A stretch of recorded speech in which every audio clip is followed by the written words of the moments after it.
hati. Betul. Iya. Oke. Gimana Ibu Sahadat? Ya Pak, Semua baik? semua baik. Baik Haleluya. Pak, sehat Pak. Oke. Eh.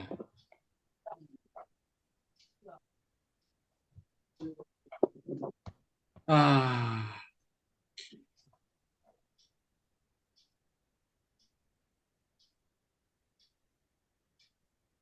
Ini pemakai buku pemulihan itu ya Pak ya?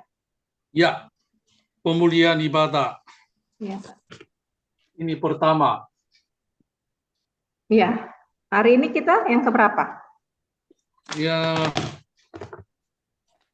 akan berbicara bab 1-2. Bab 1-2. Tapi sebelum kita memahami buku ini harus memahami inti iman, realita iman.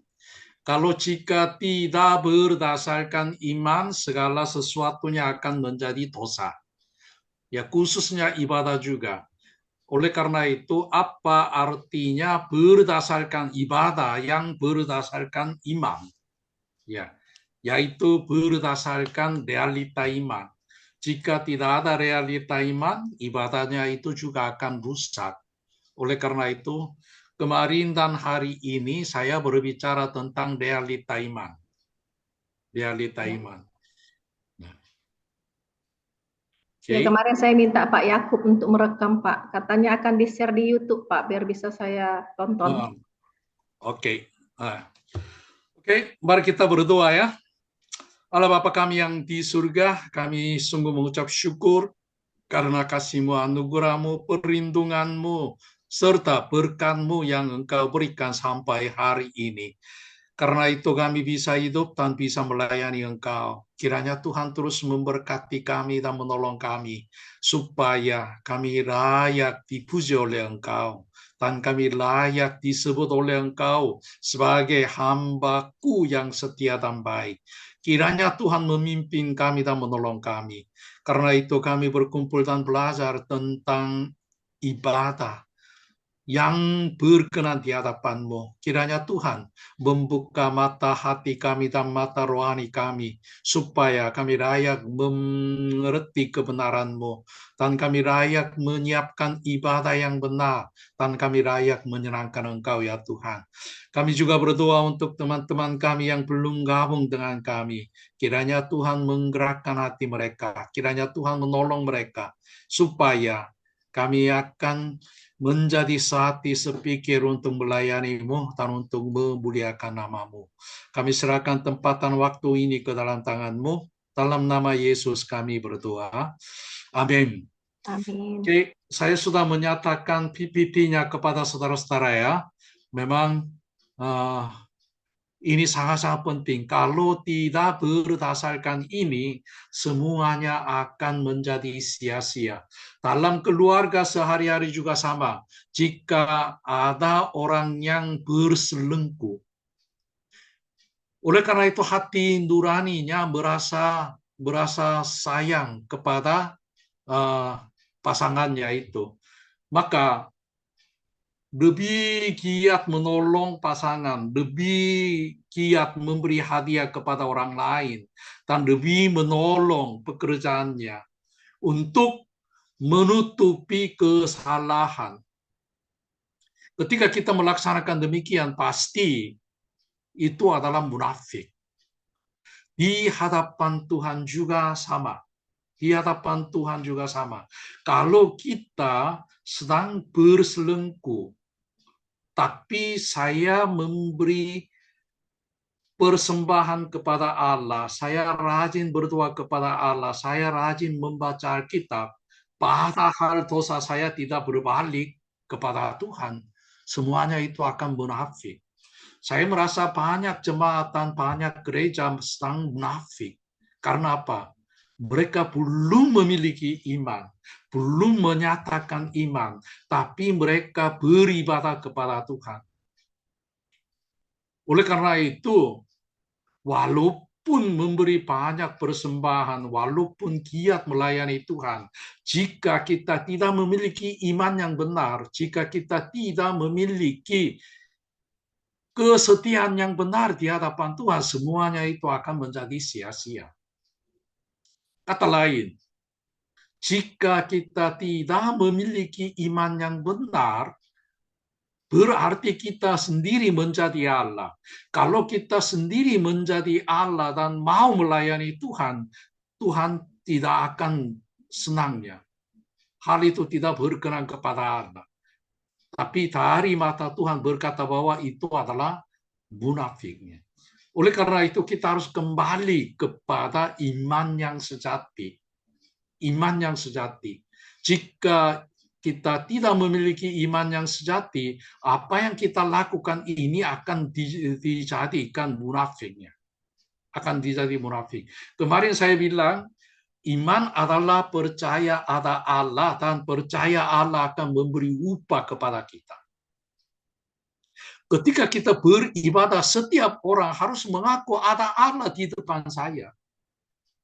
Saya memuji Allah kepada Allah. Saya memuji Allah. Saya berdoa kepada Allah. Saya mendengar khotbah dari Allah. Jika tidak ada konsep demikian, semua perbuatan itu akan disebut munafik. Disebut munafik. Oleh karena itu, ketika saudara-saudara menyiapkan atau memimpin ibadah, coba melihat wajah jemaat. Apakah mereka merasa ada Allah di situ? Apakah mereka memuji Allah atau memuji orang lain? Saya sering bilang, sambil memuji Tuhan melihat kiri kanan, sambil memuji Allah melihat di luar gereja, sambil melihat kucing, aku mengasihimu, mengasihi Allah atau mengasihi kucing. Saya merasa kebanyakan jemaat tidak merasa ada Allah di dalam gereja. Karena itu mereka terlambat. Gereja Tanjung Balai, apakah ibadahnya mulai tepat waktu?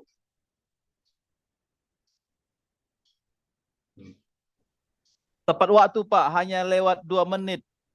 2 menit. 2 menit atau 3 menit saja. Jam 10:03 sudah, Pak. Mengasihi Allah 2 menit ya. Oh. Ya. Saya merasa Dimas adalah jantan yang benar. Ternyata ia sangat-sangat takut jemaat. Maka kemarin ditegur keras. Ditegur keras. Ya. Itu seorang hati Bapa. Hati Bapa adalah harus mengoreksi, mengajar anaknya. Jika tidak mau mengajar, bukan itu kasih. Itu adalah kasih Eli. Nabi Elinya melakukan demikian. Itu Anak yang bahaya. Jangan berkata demikiannya. Ya. Dengan demikian, harus mengaku ada Allah. Jika benar-benar mengaku ada Allah, setelah selesai ibadah, gereja tidak akan menjadi tempat sampah. Bagaimana di depan Allah mereka berani membuang sampah? Itu tidak mungkin terjadi demikian. Ketika memuji Tuhan, kita juga harus merasa ada Allah. Dan saya memuji Allah yang ada di depan saya.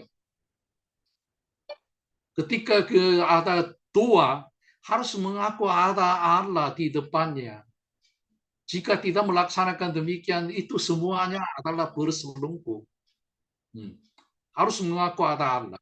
Kedua, Allah memberi upah kepada kita. Pasti perbuatan kita lebih serius. Pasti kita akan hati-hati.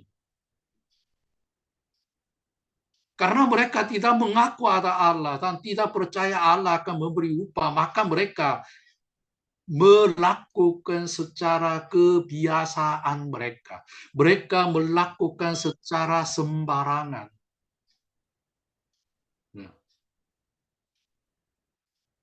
Sekarang semakin tua, saya selalu berharap akan masuk surga. Karena itu saya selalu berpikir apa yang saya lakukan di surga. Ya. Banyak orang bertanya kepada saya ketika pensiun, apa yang Bapak lakukan? Saya selalu bilang, ada banyak hal yang saya lakukan. Apalagi di surga. Kalau di surga, kekuatan saya akan menjadi kuat. Sepanjang hari saya main sepak bola, saya sepak bola, saya tidak begitu pintar ya. Saya suka main tenis. Sepanjang hari main tenis, saya tidak lelah. Betapa enaknya. Walaupun tidak ada malam, tidak ada, selalu ada siang, saya perbaiki sepanjang hari. Mungkin di surga apakah ada yang perbaiki atau tidak. Saya tidak tahu. Tapi yang pentingnya adalah saya akan menikmati kehidupan di surga. Pada waktu itu saya akan memakai upah yang Allah sediakan untuk saya. Upah itu saya pakai selama-lamanya. Bukan 100 tahun, bukan 10 kali 100 tahun. Tapi saya akan memakai selama-lamanya. Bagaimana saya tidak akan hidup untuk upah itu? Apalagi Paulus juga. Bagiku telah tersedia mahkota kehidupan. Ia juga menantikan upahnya. Jika kita memiliki iman, sikap ibadah kita akan berubah. Sikap kita akan berubah. Jika kita benar-benar memiliki iman, realita iman, yaitu keakraban dengan Allah. Kita hidup bersama-sama dengan Allah dan kita dipimpin oleh Allah. Dengan demikian, kita akan menikmati keakraban dengan Allah. Kalau keakraban dengan Allah, otomatis kita akan hidup berpusat pada Allah. Salah satu kehidupan di dunia adalah beribadah. Ketika kita beribadah kepada Allah, kita juga harus memakai kehidupan yang berpusat pada Allah. Kemarin saya sudah menjelaskan, kita harus menggunakan bahan Allah. Kita harus menggunakan pandangan Allah. Kita harus menggunakan nilai Allah. Nilai Allah. Saya merasa semua pendeta Indonesia, saya rasa lebih mengasihi jemaat daripada pendeta Korea. Kata lain, pendeta-pendeta Indonesia lebih menghargai jemaat daripada pendeta Korea. Tapi satu hal yang saudara-saudara ingat adalah ketika menghargai jemaat, kita melalaikan nilai Allah. Ketika kita menghargai jemaat, otomatis kita tidak menghargai Allah. Karena apa? Menghargai Allah tidak bersama-sama dengan menghargai manusia. Tidak menghargai manusia. Kalau kita tidak menghargai Allah, otomatis lebih mengutamakan menghargai manusia. Ya. Dengan demikian seringkali pendeta-pendeta jemaat memiliki bahannya sendiri, tidak menggunakan bahan Allah. Menggunakan bahan Allah termasuk materi Allah, termasuk pandangan Allah, termasuk nilai Allah, termasuk rencana Allah. Termasuk rencana Allah. Kemarin saya sudah bilang, ada jemaat yang marah pada saya. Saya sangat-sangat stres.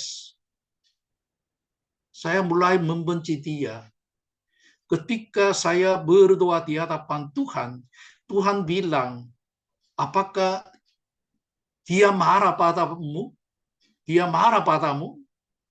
Apakah ia mengkritikmu? Saya berani berkata bahwa ia benar-benar menghina aku dan mengkritik aku. Tapi Tuhan bilang, dari pandangan saya, ia berteriak, minta tolong aku, minta tolong aku, minta tolong aku. Kenapa kau tidak melihat?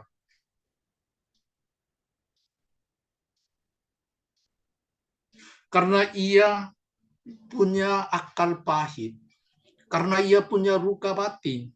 Oleh karena itu, ia sedang berteriak untuk menyelamatkan dari di situ.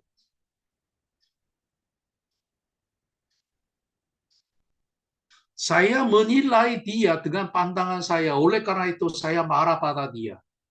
Tapi pandangan Allah beda dengan pandangan saya. Ia sedang berteriak untuk minta tolong. Ketika saya melayani dia, mendoakan dia, menolong dia, membimbing dia, sehingga ia mengikuti kesembuhan luka batin, ia berubah secara total. Ketika ia berubah, ia menjadi teman sekerja Allah. Ia mendukung pelayanan saya, ia memberi persembahan kepada saya. Seringkali kita menilai seseorang dengan pandangan saya, tapi pandangan Allah beda. Memang banyak orang sudah tahu, rancanganku beda dengan rancanganmu, pikiranku beda dengan pikiranmu, semua hafal. Tapi jika benar-benar percaya pandangan Allah lebih tinggi daripada pandangan saya, kita harus bertanya kepada Allah. Ini adalah tidak menggunakan bahan Allah, tapi menggunakan bahannya sendiri. Dalam ibadah kita juga sama. Dalam ibadah kita juga sama. Sebentar lagi, sudah ada orang yang sudah pesan kepada saya untuk pelayanan Natal. Pelayanan Natal, penataran, ada minta. Saya selalu bilang, jika mengundang saya, jangan menggunakan liturgi. Kalau mau liturgi, harus suruh jemaat hafal. Supaya tidak akan baca. Saya merasa anak-anak Indonesia sangat-sangat pintar. Tapi semakin tua, semakin jadi bodoh. Orangnya hafal dan semuanya berani hafal. Tapi orang dewasanya selalu menulis dan membacanya. Itu pun saudara-saudara harus mengajar. Supaya pada waktu baca pun harus menyatakan kemuliaan Allah. Atau pakai kacamata. Oke. Maksud saya, liturgi itu liturgi yang tidak hafal, hanya baca di hadapan Allah, menyenangkan Allah atau menyedihkan Allah. Saudara-saudara harus berpikir tentang ini. Waktu pertama kali memakai liturgi, pada waktu itu tidak ada Alkitab. Tidak ada Alkitab. Alkitab hanya dimiliki oleh pastor. Oleh karena itu, untuk mendorong jemaat memahami Alkitab, maka menggunakan liturgi. Supaya mereka menghafal satu ayat. Untuk menghafal satu ayat, ada liturgi. Sekarang, tidak ada tujuan liturgi. Menghafal jemaat, menghafal ayat, tidak ada. Hanya ada kulit saja. Hanya ada liturgi.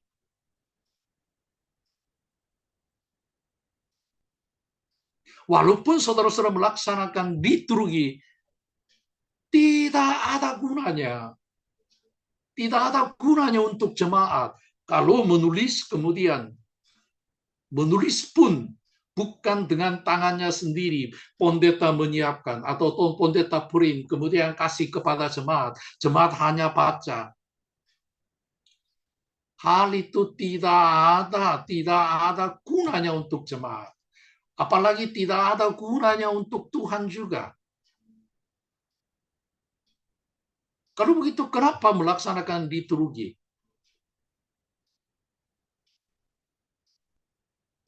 Karena jemaat tidak baca Alkitab, tidak ikut PA. Oleh karena itu, menggunakan liturgi supaya jemaat menghafal ayat-ayat Alkitab. Saya rasa walaupun sudah tua, selama 1 bulan, setiap hari baca 3 kali selama 1 bulan, semua orang hafal. Semua orang hafal. Ya, untuk memperhatikan ayat Alkitab, untuk menghafal ayat Alkitab, boleh melakukan liturgi. Jika tidak, lebih baiknya jangan melakukan. Karena apa? Tidak menyenangkan Tuhan. Jika tidak menyenangkan Tuhan, untuk apa kita melakukan? Artinya, liturgi-liturgi yang ada di dalam ibadah, jika dinilai dari pandangan Allah, maka kita boleh menggunakan. Maka boleh menggunakan. Saya sering bilang, pembacaan silih bergantian. Saya rasa kebanyakan gereja tidak membaca demikian. Khususnya gereja-gereja yang dipimpin oleh murid-murid saya. Tidak membaca pembacaan silih bergantian. Tapi masih banyak gereja membaca tentang itu. Sering kali saya bertanya, untuk apa melaksanakan demikian? Enggak tahu. Sejak dulu kita melaksanakan demikian. Maka saya juga mengikuti demikian. Harus buang. Harus buang. Kenapa? Dari pengalaman saya, sejak saya percaya kepada Tuhan sampai sekarang, tidak ada orang yang merasa kasih karunia melalui pembacaan silih bergantian. Kata lain, sambil membaca pembacaan silih bergantian, tidak ada orang yang bertobat, tidak ada orang yang menerima berkat Tuhan, tidak ada orang yang mengubah paradigma, atau tidak ada orang yang mengalami kuasa Tuhan melalui pembacaan silih bergantian. Kalau begitu, saya mengusulkan buang silih bergantian, tapi memuji Tuhan sekali lagi aja. Saya rasa itu lebih besar berkahnya melalui pujian daripada pembacaan silih bergantian. Kita harus mengecek apakah ini menyenangkan Tuhan, apakah ini dari pandangan Tuhan berkenan kepada Allah atau tidak. Kita harus mengecek. Jika tidak demikian, ibadah kita tidak akan hidup. Ibadah kita tidak akan dipulihkan. Kedua adalah hidup untuk tujuan Allah. Kita hidup untuk tujuan Allah. Allah adalah pencipta kita. Kalau kita mengaku Allah adalah pencipta langit dan bumi serta aku, kita harus mengingat apa tujuan Allah. Apa tujuan Allah?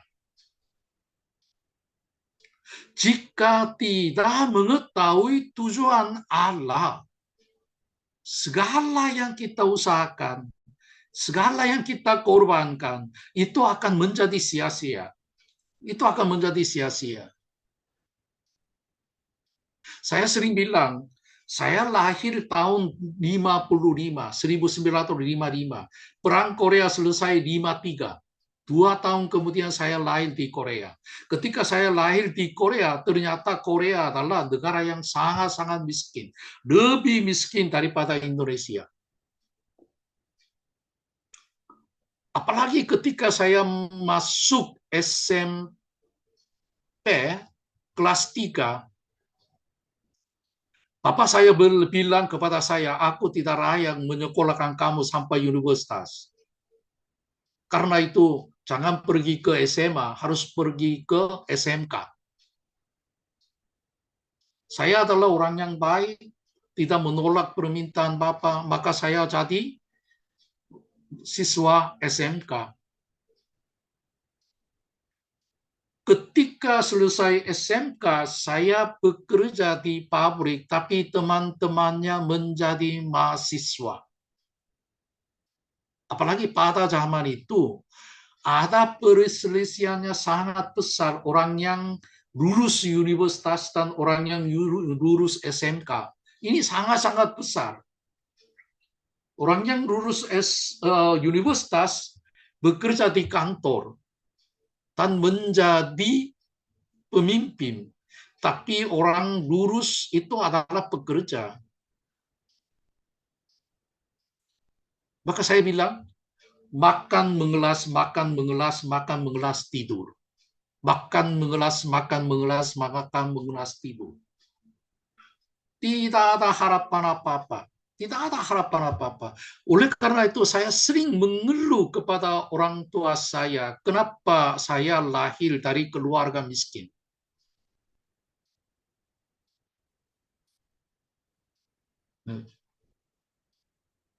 Oh, Ibu Heni melahirkan anak baru.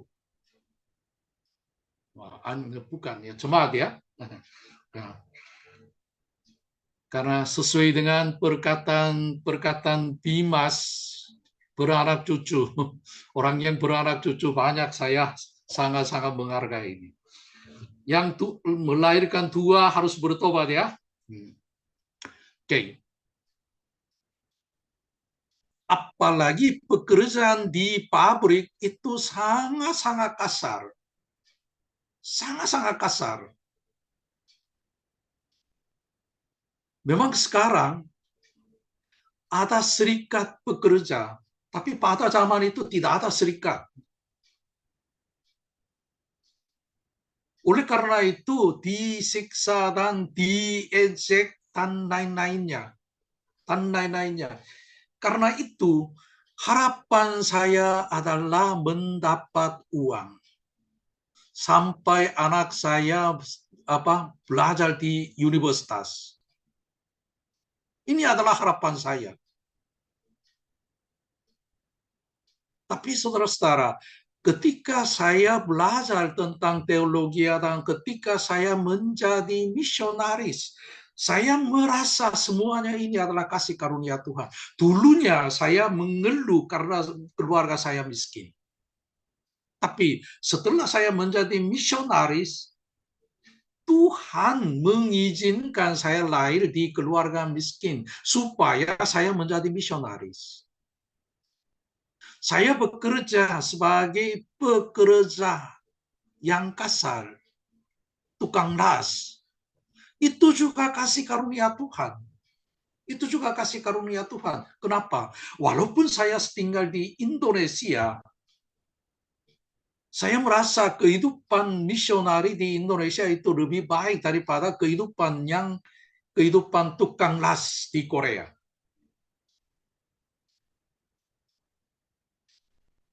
Ketika kita tahu maksud Tuhan, maka kita bisa bersukacita. Maka kita bisa bersukacita. Coba bayangkan, di rumah ada banyak macam-macam pisau. Di sini juga ada bermacam-macam pisau. Salah satunya adalah pisau untuk pensil. Coba bayangkan, kalau dengan pisau ini potong kelapa, apakah pisaunya bahagia?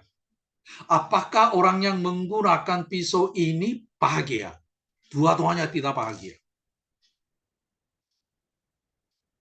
Karena apa?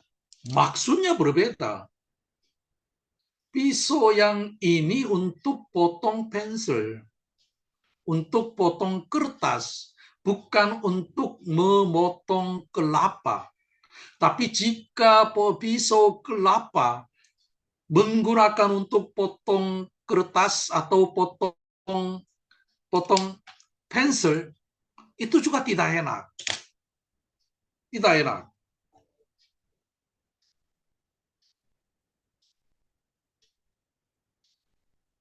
Saudara-saudara juga melayani gereja. Tapi Apakah saudara-saudara tahu maksud Tuhan? Maksud Tuhan. Maksud Tuhannya adalah memberikan segala bangsa. Itu sama. Tidak sama.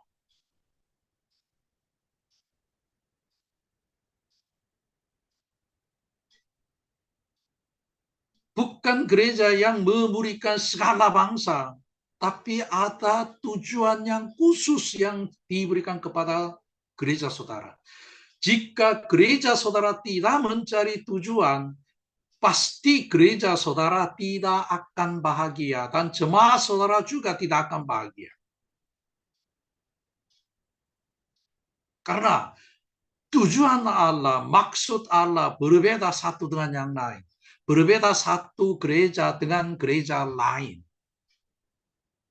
Karena itu, kita harus bertanya kepada Tuhan. Saya selalu bilang, jangan menambah jumlah gereja. Jangan menambah jumlah gereja. Kata lain, jika gereja saudara sama dengan gereja lain, tidak usah melintis gereja. Gereja saya beda dengan gereja lain. Tujuannya beda. Pelayanannya beda. Orangnya beda. Jika tidak menemukan demikiannya, dalam pelayanan saudara tidak ada sukacita. Juga tidak ada berkat Tuhan. Ketika kita hidup untuk maksud Tuhan, Allah menjadi Tuhan dan Juru Selamat saya. Dan Allah akan menjadi Yehova Jireh. Allah akan menjadi gunung batu saya. Dengan demikian, ketika kita menemukan maksud Tuhan, maka kita akan menjadi umat Allah yang benar. Maka Allah akan menjadi Tuhan dan Juru Selamat kita dengan benar. Karena itu segala keperluannya, segala perlindungannya akan mengikuti dengan tujuan ini. Jika ada tujuan, jika ada visi, manusia tidak akan binasa. Bukan karena tidak ada uang, bukan karena tidak ada beras, tapi jika ada visi, jika ada tujuan, maka kita bisa hidup. Berarti tidak akan mati. Tidak akan mati. Seringkali saya melihat pendeta O, minggu ini dan minggu depan dan minggu ini ia melayani di Filipina. Katanya 6 jam ia naik mobil dan pindah untuk melayani itu. Saya merasa heran. Karena apa? Ia tidak begitu kuat daripada saya. Tapi ia bertahan, tidak sakit. Karena ia hidup dengan visi Allah. Ia hidup dengan visi Allah. Oleh karena itu, gereja yang tidak mencari maksud Allah, tidak mencari tujuan Allah, ibadah pun akan rusak.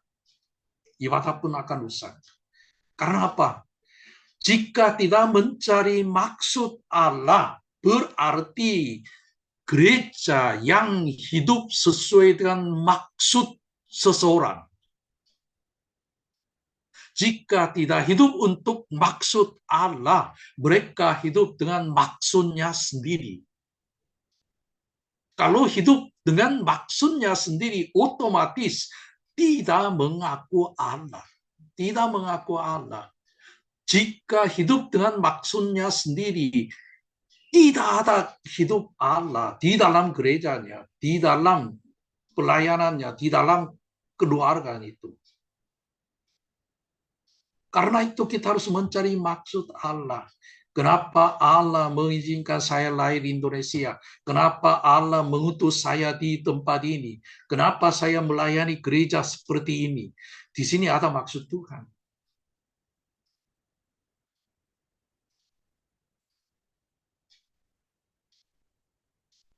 Hidup dengan sumber daya Tuhan ketika kita hidup untuk tujuan Tuhan. Tujuan Tuhan. Ketika saya bekerja di pabrik, saya mengerjakan sesuai dengan perintah atasan saya. Ketika saya bekerja sesuai dengan perintah atasan saya, walaupun tidak berhasil, saya tidak tanggung jawab. Karena saya melakukan sesuai dengan perintah atasan saya, maka atasan saya harus bertanggung jawab. Di hadapan Allah juga sama. Ketika saya hidup sesuai dengan tujuannya, tujuan Allah, Allah akan bertanggung jawab keperluan saya. Allah akan bertanggung jawab terhadap segala usaha saya. Allah akan bertanggung jawab keperluan saya. Keperluan saya.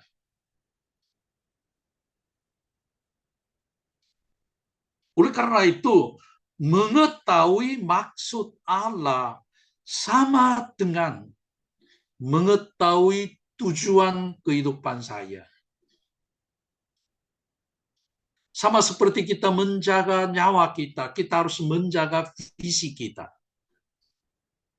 Sudah tahu ya, visi adalah apa yang Allah berikan kepada kita. Ambisi adalah apa yang kita melihat dan kita dapat dari dunia. Banyak hamba Tuhan, mereka percaya ambisinya adalah visi dari Allah. Perbedaannya adalah visi adalah Allah kasih kepada kita. Ambisi adalah ketika kita melihat kita mendapat sesuatu. Bukan dari Tuhan, tapi dari dunia. Ya. Kita harus menyerahkan tujuan Anda sendiri untuk hidup bagi tujuan Allah.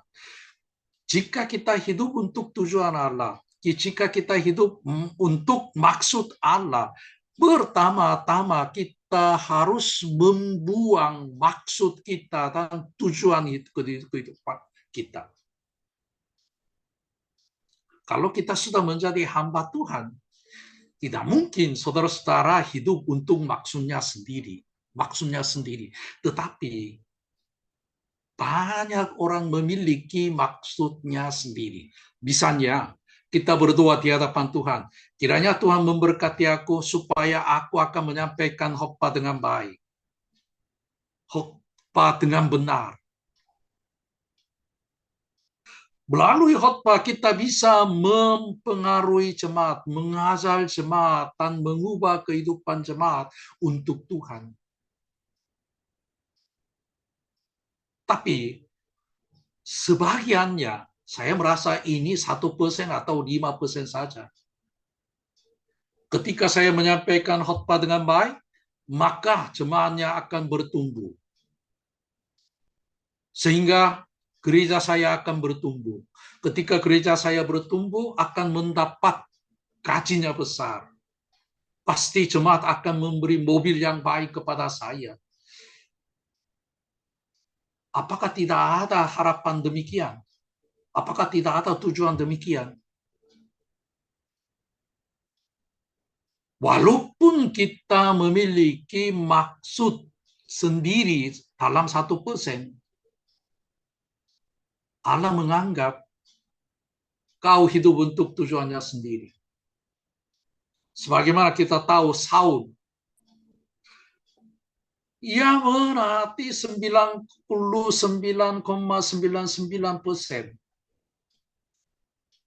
Sesuai dengan firman Tuhan, ia membunuh semua orang, tapi ia menghidupkan satu, Raja Agag. Saya rasa 99,999% ia taat. Tapi 0,00001 ia hidup untuk maksudnya sendiri. Maka Allah berkata bahwa kamu, Raja Saul, membuang Allah. Oleh karena itu Allah pun membuang kamu, Raja Saul.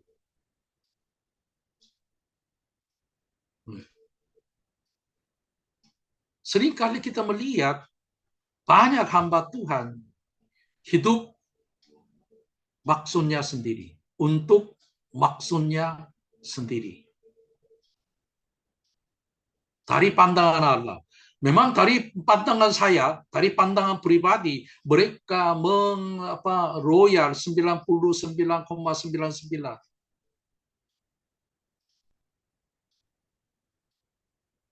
Benar-benar melayani Tuhan dengan tulus hati, tapi masih ada sebagiannya untuk maksudnya sendiri. Maksudnya sendiri. Salah satunya adalah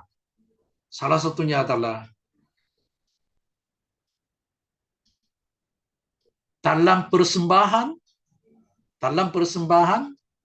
2 kali mengedarkan kantong persembahan, atau 2 kali, 3 kali memberi persembahan sambil maju depan.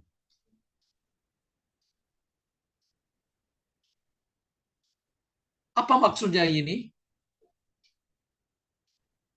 Pendeta mendorong jemaat supaya jemaat memberi persembahan banyak dengan pandangan orang lain, dengan nilai orang lain. Kalau 2 kali, 3 kali suruh maju depan dan memberi persembahan, pasti jemaatnya melihat siapa yang maju depan, siapa yang memberi persembahan. Karena itu orang yang mau jadi diakon, mau jadi tua-tua gereja, mereka terpaksa maju depan. Apakah persembahan itu menyenangkan Tuhan?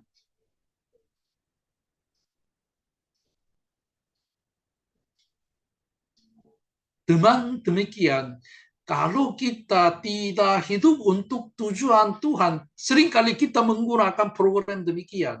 Seringkali kita menggunakan salah satu cara untuk mencapai tujuan itu. Oleh karena itu, persembahan ada untuk tujuan Natal. Persembahan ada untuk tujuan pembangunan.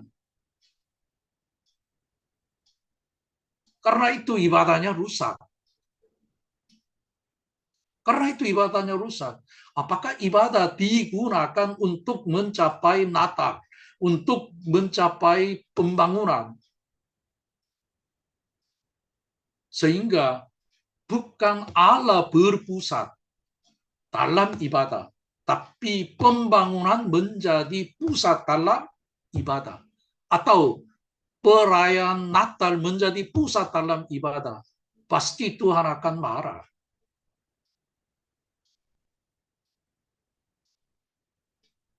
Jika kita hidup untuk tujuannya sendiri atau maksudnya sendiri, itu adalah imannya rusak. Karena itu ibadahnya akan rusak. Ketika kita mencari kemuliaan Tuhan, Tuhan mencari kemuliaan kita. Ketika kita hidup untuk maksud Tuhan, Tuhan akan menjadi Tuhan dan Juru Selamat kita. Ketika kita hidup untuk maksud Tuhan, semua janji Allah akan terjadi dalam kehidupan kita. Terjadi dalam kehidupan kita. Mencari kemuliaan Tuhan berarti mencari kehendak Tuhan, mencari rencana Tuhan, mencari maksud Tuhan. Maka Tuhan akan mendukung pelayanan kita. Mendukung pelayanan kita. Saya berani berkata kepada saudara-saudara, walaupun saudara-saudara mencari tujuan Allah, tapi Tuhan tidak mendukung keperluan saya, tidak mendukung keperluan anak saudara, jangan percaya kepada Allah.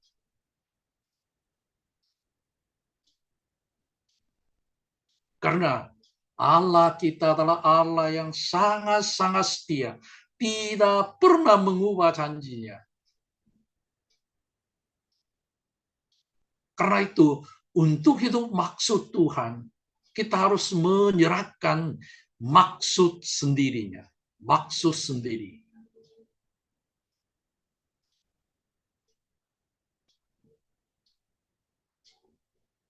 Ya. Yang ketiga,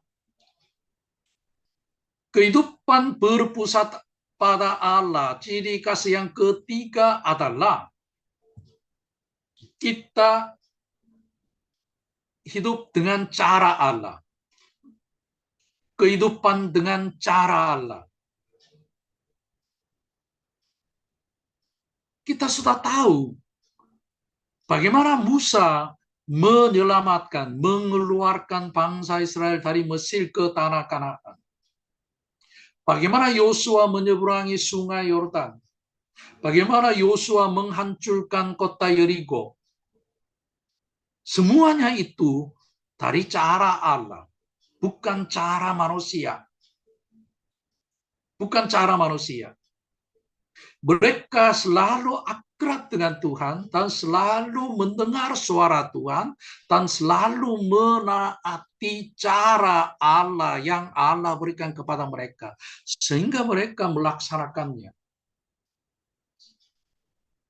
Tapi sekarang kebanyakan pendeta berpikir pelayanan adalah saya melakukan sesuatu dengan bahannya, dengan rencananya untuk Tuhan. Tapi pelayanan bukan demikian. Pelayanan yang benar adalah dari bahan Allah untuk maksud Allah dengan cara Allah. Kalau kita menggunakan caranya sendiri, itu bukan pelayanan. Itu adalah pelayanan yang rusak. Jika kita menyiapkan dengan cara kita, itu adalah ibadah yang rusak. Ibadah yang rusak. Oleh karena itu, kita selalu bertanya kepada Tuhan, apa caranya? Apa yang saya lakukan? Apa yang ku perbuat? Sama seperti Paulus bertanya kepada Tuhan, kita pun harus bertanya kepada Tuhan. Apa caranya? Dengan cara bagaimana? Kita melihat, seringkali saya membuat rencana.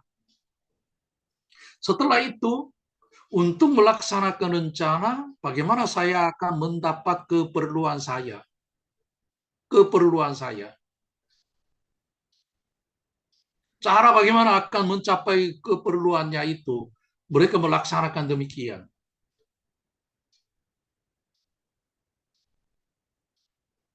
Tapi pelayanan Tuhan tidak demikian. Ketika kita membaca buku berpengalaman dengan Allah, Henry Blackaby juga coba melihatnya tentang itu. Apakah pendeta membuat rencana? Apakah pendeta membuat programnya sehingga mereka melaksanakan? Tidak demikian.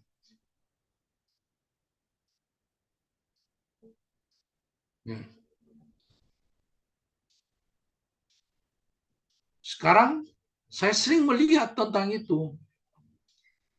Ya, tidak usah pergi ke jauh, di mana-mana saudara-saudara juga. Di gereja Vetra juga, gereja Kabar Baik juga, mereka bekerja keras untuk membangun gedung. Kadang-kadang menjual kimchi, kadang-kadang menjual ini, itu.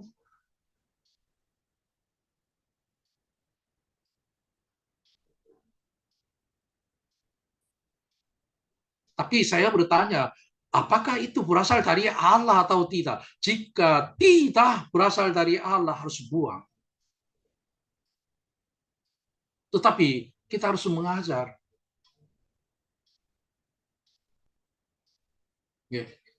Ketika saya pergi ke satu gereja dan saya melihat buletin, jangan menulis di dalam buletin janji imannya. Saya merasa di buletin daftar janji iman tertulis, saya rasa itu pun bukan cara Tuhan. Ini pun mementingkan nilai manusia. Betul atau tidak? Ketika saya melihat tentang ini, janji iman harus diperbaiki, janji manusia, janji jemaat aja. Jangan menggunakan kata janji iman.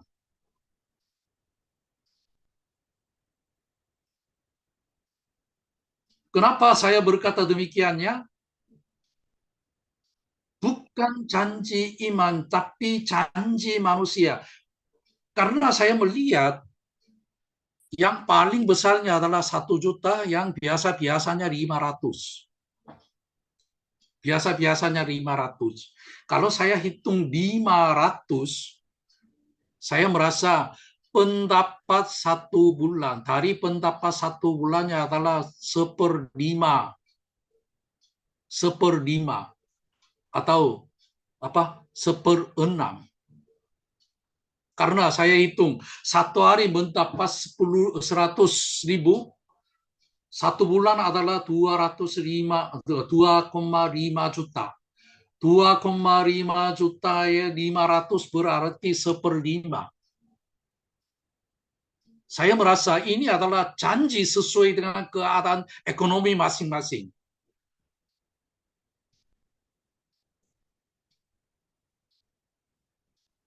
Saya merasa ini bukan janji iman.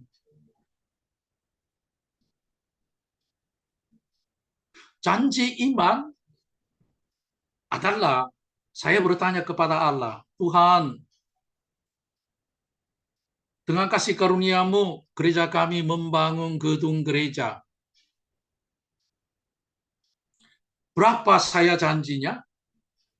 Berapa Tuhan akan menolong saya sehingga saya mampu membayar ini?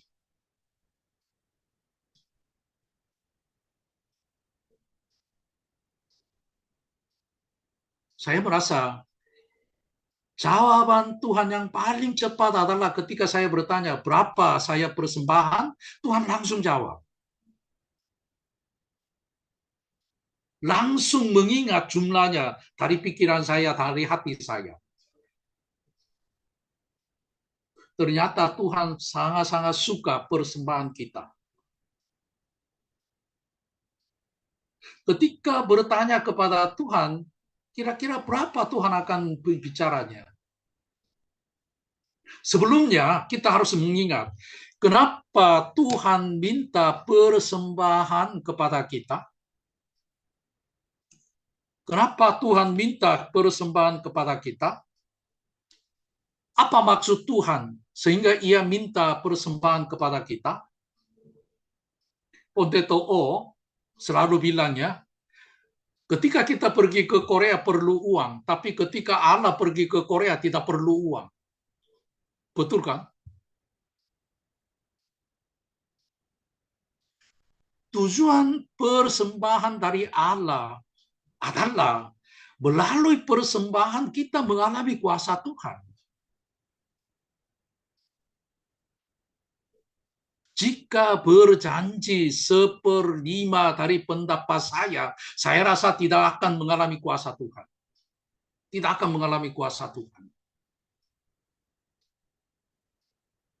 Misalnya, rata-rata pendapat saya adalah 2 juta. Misalnya 2 juta. Tuhan bilang, kau harus janji dengan 6 juta. Berarti 3 kali lipat kan? Kalau 3 kali lipat, dengan kuasa saya tidak mungkin akan memberikan. Tuhan yang Maha tahu. Ia sudah tahu. Saya tidak bisa mampu memberi 6 juta kepada Tuhan. Kalau kasih 6 juta, berarti 3 bulan saya dan anak saya akan puasa. Tidak makan. Kalau Tuhan bilang 6 juta, berarti Tuhan akan bekerja dan Tuhan akan menyatakan mujizatnya kepada saya. Dan melalui hal itu, kita mengalami mujizat Tuhan, kita mengalami hati Tuhan, kita mengalami kasih Tuhan, kita mengalami kuasa Tuhan. Sehingga saya lebih mengenal Allah dan lebih percaya kepada Allah, lebih mencari Allah. Ini adalah tujuan Allah.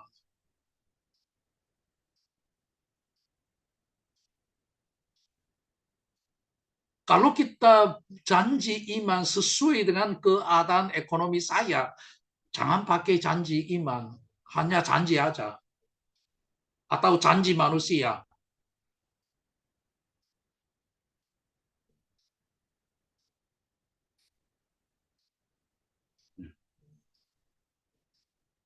Karena apa?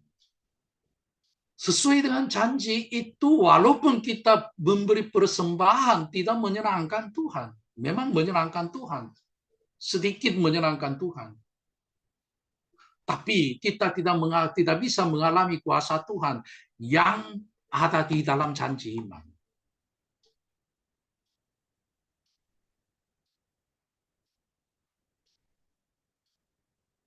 Kalau di Korea, ada banyak jemaat mengalami demikian. Ya. Ada seorang dokter, setiap bulan memang ia mendapat banyak uang. Pada waktu itu setiap bulan kira-kira 10 juta. Ini hampir 30 tahun yang lalu. 30 tahun yang lalu.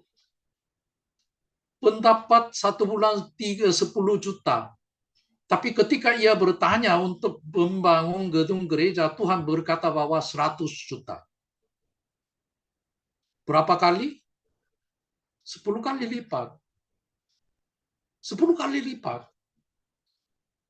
Kalau ia berpikir dengan pendapat saya memberi persembahan, berarti selama 1 tahun bersama dia dan bersama anaknya tidak boleh makan, tidak boleh membeli baju.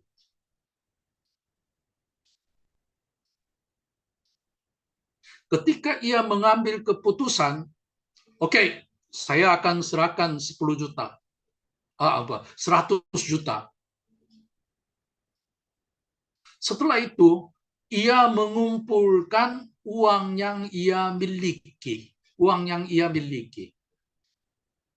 Ia ambil dari bank, kemudian serahkan gereja. Setelah itu, ia menjual rumah, kemudian sebagiannya ia menyewa rumah. Menyewa rumah. Kalau di Korea, sistem menyewa rumah itu ada deposit. Depositnya cukup tinggi. Tapi deposit itu rendah daripada harga rumah. Misalnya harga rumah 5M. Kira-kira 3M bisa sewa. Tapi setiap bulannya enggak bayar. Enggak bayar. Kemudian ia kasih kepada gereja. Tapi setelah itu, ia tidak bisa melakukan apa-apa. Karena tidak ada uang. Ia hanya berdoa. Tuhan, Engkau tahu keadaan saya. Engkau tahu hati saya. Saya sudah melakukan apa yang saya lakukannya itu. 1 bulan kemudian, ada satu mujizatnya terjadi. Pada waktu itu, ada penyakit mata. Penyakit matanya. Penyakit mata dari Hong Kong. Ia adalah dokter mata. Dokter mata. Ia menyaksikan demikian. Banyak orang datang di rumah sakitnya. Yang ia lakukan adalah cuci tangan dulu, kemudian buka mata, setelah itu kasih obat, kemudian kasih resep.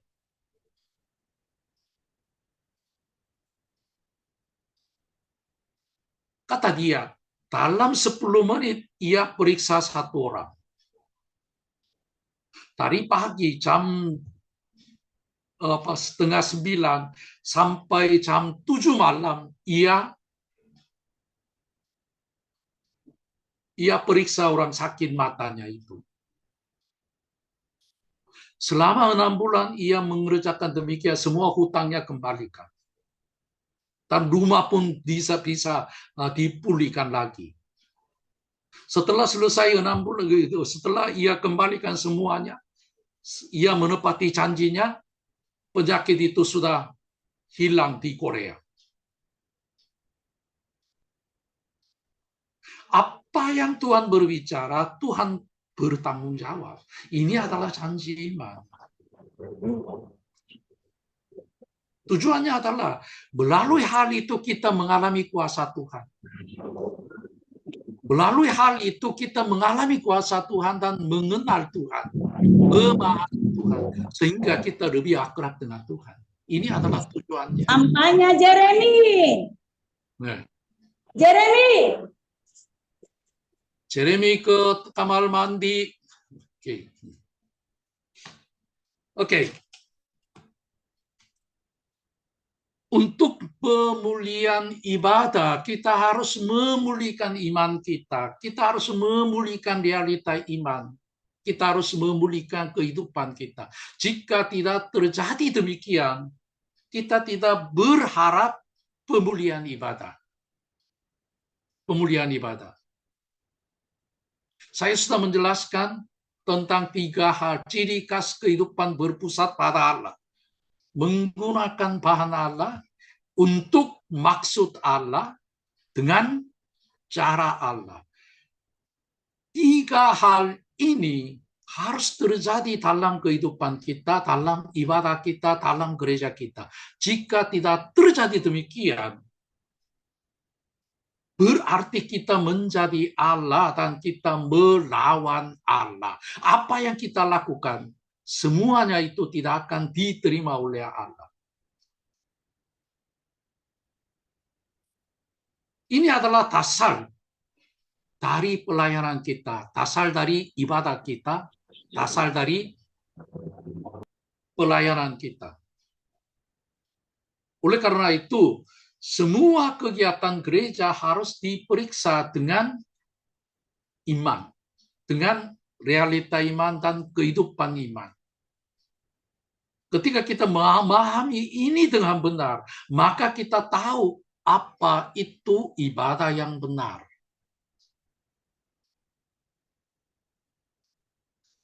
Mulai minggu depan, kita akan memeriksa ibadah yang salah. Ibadah yang salah. Walaupun kita melaksanakan demikian, kita tidak tahu itu salahnya. Kita akan belajar itu. Oke, jika ada pertanyaan, ya silakan melalui WA. Kemarin ada orang yang bertanya kepada saya, MC, tidak boleh berbicara. Tidak boleh berbicara, tidak boleh mengajar. Kalau begitu, apa peran pemimpin ibadah? Saya menjelaskan bahwa harus menjadi penyembah yang benar. MC harus menunjukkan penyembah yang benar. Ketika MC menunjukkan penyembah yang benar, jemaat akan mengikutinya. Jemaat akan mengikuti. Pemimpin bukan yang menyuruh menjadi teladan. Pemimpin ibadah juga sama. Ketika menjadi penyembah yang benar, jemaat akan mengikuti dia. Seringkali saya melihat pemimpin ibadah, singer, pemain musik, hanya main musik atau hanya menjadi singer saja. Kenapa? Setelah selesai memimpin pujian, mereka keluar. Keluar dari ibadah, keluar dari seminar. Itu sangat-sangat rusak. Harus menjadi teladan. Maka mengikutinya. Bukan hanya waktu pujian, tapi waktu beribadah mereka harus menjadi teladan. Karena itu di dalam gereja ya harus menyiapkan tempat khusus untuk singer, pemain musik di depannya supaya jemaat melihat dan jemaat akan mengikuti. Ini diperlukan. Hanya satu orang bertanya. Jika ada pertanyaan boleh bertanya melalui WA. Oke, sampai di sini ya. Sekarang Dimas akan memimpin doa penutup. Oh, sekarang jam 5 ya? Iya Pak, masih ada 1 jam lagi Pak. 1 jam lagi. Oke, terima kasih. Apakah saya tidak jadi berdoa, Pak? 1 jam lagi, Pak. Berdoa sekarang, nanti aja. Oke, siap, Pak. Siap. Ya. untuk memahami kehidupan yang berpusat pada Tuhan, kita harus memahami kehidupan yang berpusat pada dirinya sendiri. Jatuh dalam dosa adalah kehidupan yang berpusat pada diri sendiri. Kau akan menjadi seperti Allah. Itu menunjukkan kau akan hidup seperti Allah. Apa artinya hidup seperti Allah? Mengambil keputusannya sesuai dengan pandangannya sendiri. Melakukan untuk dirinya sendiri. Yaitu untuk maksudnya sendiri. Dengan caranya sendiri. Dengan pandangannya sendiri, pengetahuannya sendiri, pengalamannya sendiri. Kita harus melihatnya tentang ini. Berpusat pada Allah, menggunakan bahan Allah. Berpusat pada dirinya sendiri adalah menggunakan bahannya sendiri. Orang yang menggunakan bahannya sendiri, mereka selalu mementingkan pengetahuan, pengalaman, dan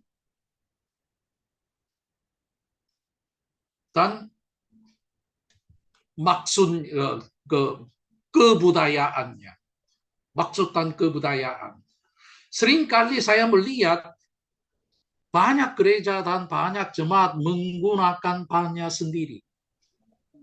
Apakah saudara-saudara juga sering berbicara kepada jemaat dengan berani atau tidak? Di gereja, di dalam gereja, tidak boleh berbicara pikiranku, pengalamanku, pengetahuanku, sejarahku, kebiasaanku. Tidak boleh berbicara demikian. Jika orang yang berbicara demikian, berarti mereka menggunakan bahannya sendiri. Karena gereja adalah gereja Tuhan. Yesus Kristus adalah kepala gereja. Oleh karena itu, gereja harus bertindak sesuai dengan perintah Kristus. Untuk bertindak sesuai dengan kehendak Kristus, pertama-tama kita harus mengetahui rencana Tuhan, maksud Tuhan, dan hati Tuhan.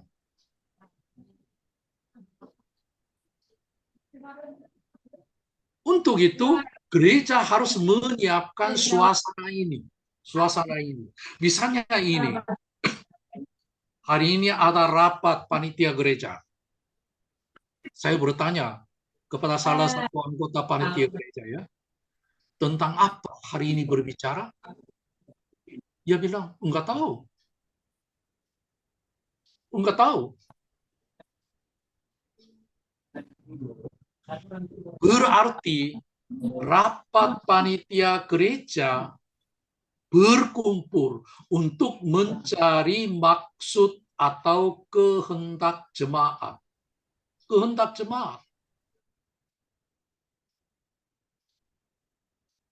Berarti kepala gereja bukan Yesus Kristus, tapi jemaat. Kalau begitu, apakah rapat panitia tidak perlu? Saya merasa perlu. Oleh karena itu, paling sedikitnya 1 minggu sebelum atau 2 minggu sebelum harus berbicara tanggal berapa ada rapat panitia gereja. Yang dibicarakan adalah ini. Setelah itu, karena itu berdoalah kepada Tuhan, bertanya kepada Tuhan, supaya kita mengetahui kehendak Tuhan dan rencana Tuhan untuk kita mengikuti. Harus mengumumkan demikian. Ini adalah kongregasional.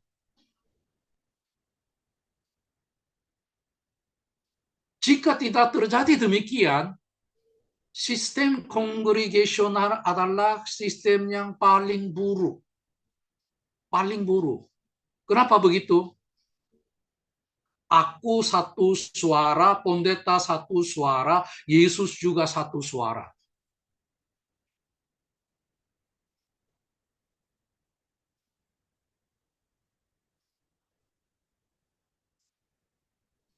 Karena kita mengaku gereja adalah tubuh Kristus, semua jemaat sendiri akan bertanya kepada Tuhan, sendiri yakin kehendak Tuhan. Maka dalam kongregasional, dalam rapat mereka mengecek apakah itu dari Tuhan atau tidak.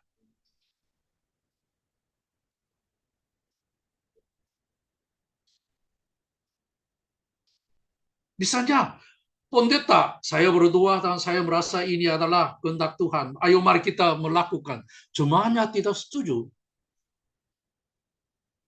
Tapi beberapa jemaatan berkata, ini adalah kehendak Tuhan. Aku juga merasa demikian. Aku juga mendengar suara Tuhan seperti itu. Ayo mari kita melakukan. Ini adalah kongregasional. Jika tidak ada demikian, siapa yang setuju? Coba angkat tangan. Ternyata lebih dari 50%. Oke, kita lakukan. Alkitab tidak melakukan demikian.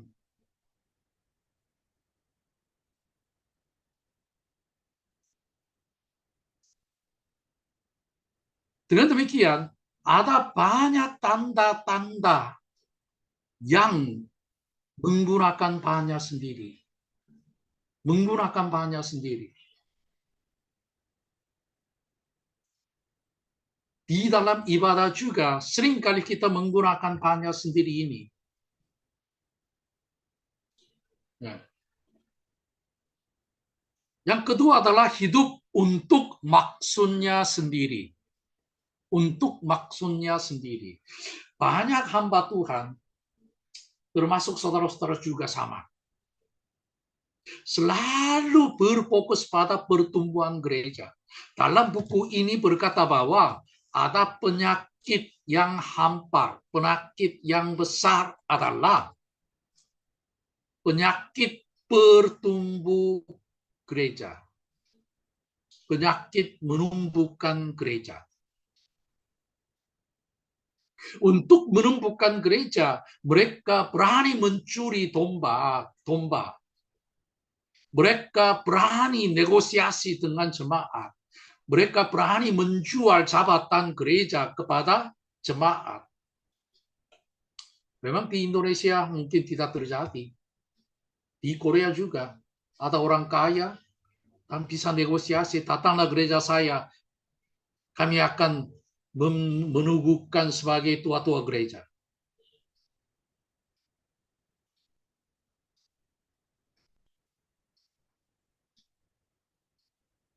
Memang tidak banyak pendeta-pendeta yang secara langsung mencuri domba gereja lain. Tapi hampir semua pendeta-pendeta tidak menolak anggota gereja lain yang mau gabung dengan gereja saya.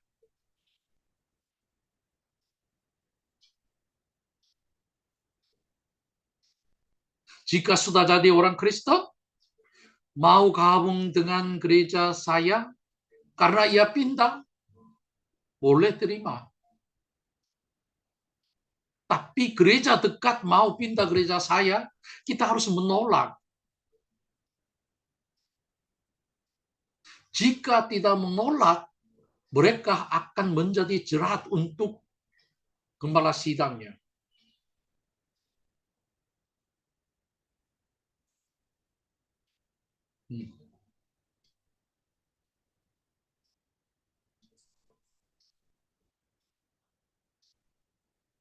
Kita harus berani melakukannya hal itu. Jika Tuhan tidak berkenan, kita harus menolak.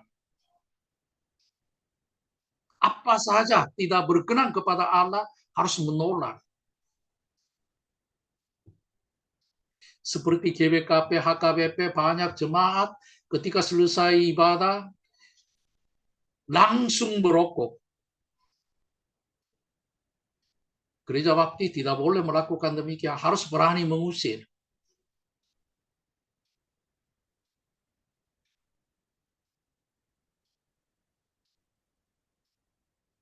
Jika tidak mengusir,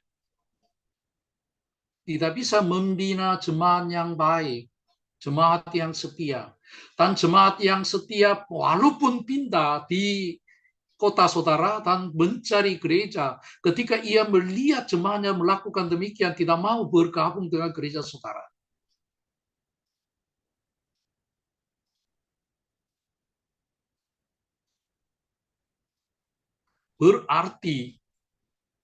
Berarti kehilangan kesempatan yang besar karena menyayangi hal yang kecil, menyayangi hal yang kecil.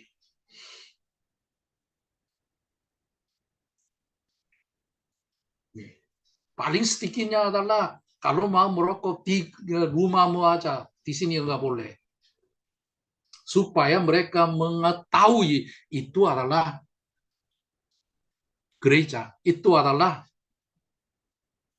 rumah Tuhan, itu adalah rumah yang suci. Kita harus mengajar kepada mereka. Jangan menggunakan banyak sendiri. Saya merasa kasihan. Jangan merasa kasihan. Ini adalah menggunakan banyak sendiri. Kehidupan untuk maksudnya sendiri. Maksudnya sendiri. Tadi saya bilang untuk pertumbuhan gereja, untuk jemaatnya tidak hilang. Maka saya tidak berani berbicara, tidak berani mengajar, tidak berani melatih. Walaupun Tuhan datang kedua kalinya, gereja saudara tidak akan bertumbuh. Tidak akan bertumbuh. Ya. Kalau jemaat mengutamakan maksudnya sendiri, kita harus mengajar. Kita harus mengajar. Jika tidak mengajar, mereka tidak akan mengalami kuasa Tuhan dan imannya tidak akan bertumbuh. Juga cara sendiri. Dengan cara sendiri. Cara sendiri yang ada di dalam ibadah itu adalah saya merasa persembahan. Juga menggunakan cara sendiri adalah menghiaskan gereja di mimbar. Banyak teolog yang terkenal di seluruh dunia, yaitu John Stott berkata bahwa ketika gereja merosot, ketika ibadahnya merosot, maka mereka mulai menghina gerejanya, menghiaskan mimbar, menghiaskan mimbar.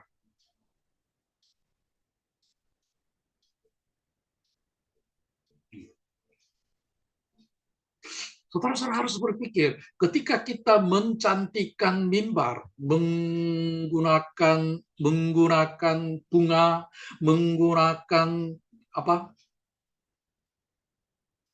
lampu dan lain-lainnya. Setelah menghiaskan demikian, apa tanggapan jemaat saudara? Apakah ada jemaat setelah menghiaskan, maka saya merasa berkat Tuhan, maka saya merasa damai sejahtera Tuhan? Apakah ada orang yang mengaku demikian?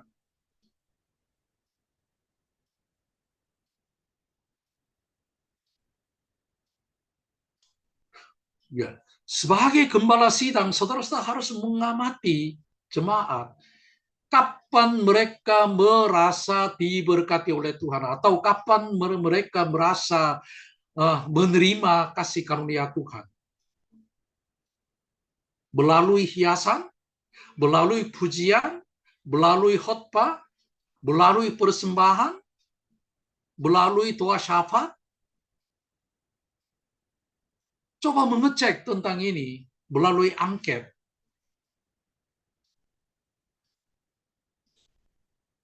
Saya belum pernah bertemu dengan orang yang menerima berkat atau menerima kasih karunia melalui hiasan mimbar. Sekarang banyak gereja menggunakan kertas palsu ya, kertas bunga buatan. Tapi coba melihat gereja saudara, apakah bunga palsu itu ditutupi dengan debu atau tidak?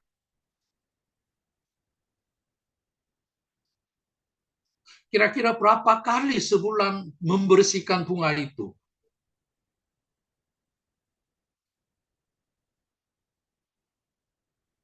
Debu yang begitu banyak di atas kertas buatan bunga yang penuh dengan debu.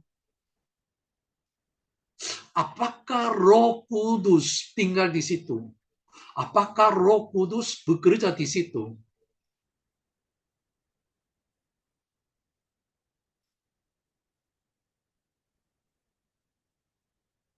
Ini adalah menggunakan caranya sendiri, menggunakan bahannya sendiri.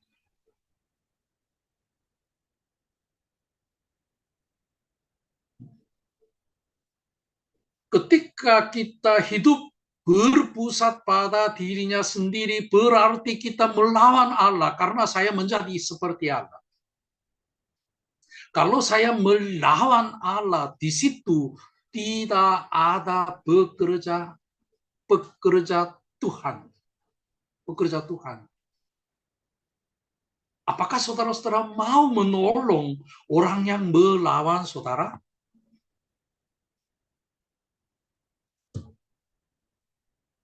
Ketika saudara-saudara menjadi seperti Allah, apakah Allah bisa memberkati saudara-saudara?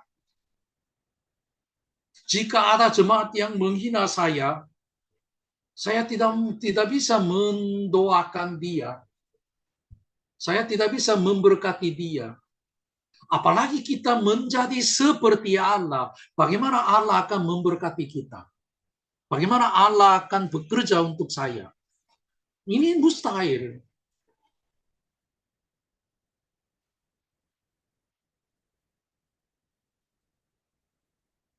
Oleh karena itu kita harus kembali kepada iman yang benar.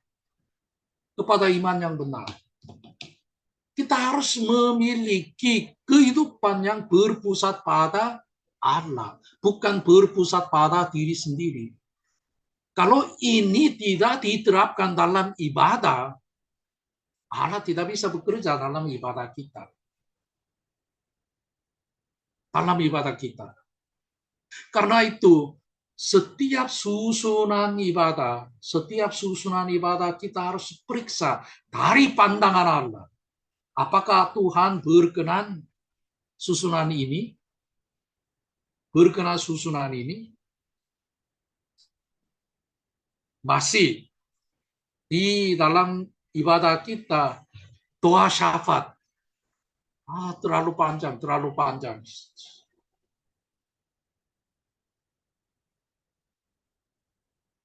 Doa syafaat itu untuk Tuhan atau untuk jemaat?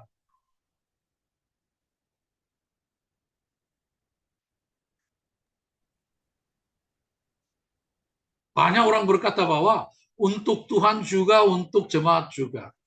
Kalau saya berdoa untuk orang sakit, pasti jemaatnya akan sembuh, jemaatnya akan bersuka cita.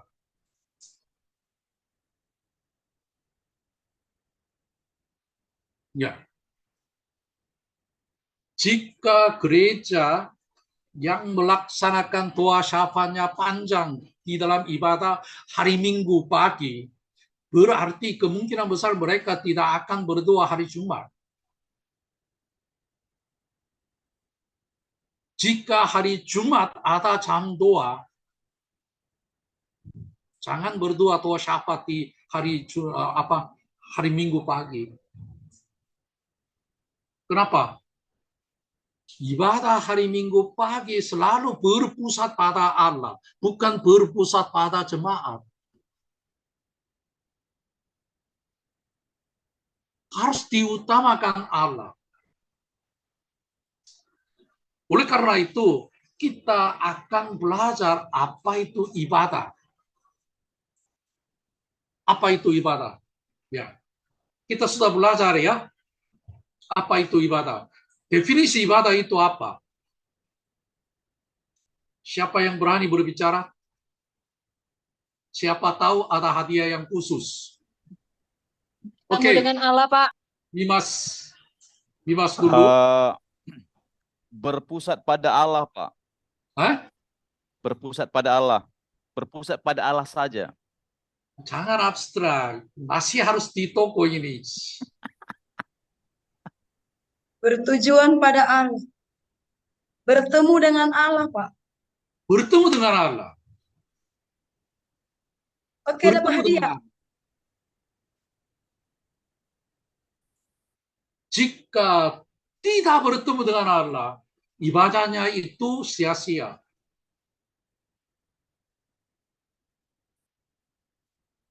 Ya. Bertemu dengan Allah, 80%-nya benar. Untuk apa bertemu dengan Allah?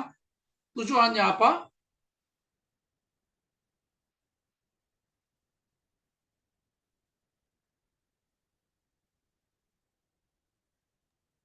Untuk makan nasi Memberi goreng.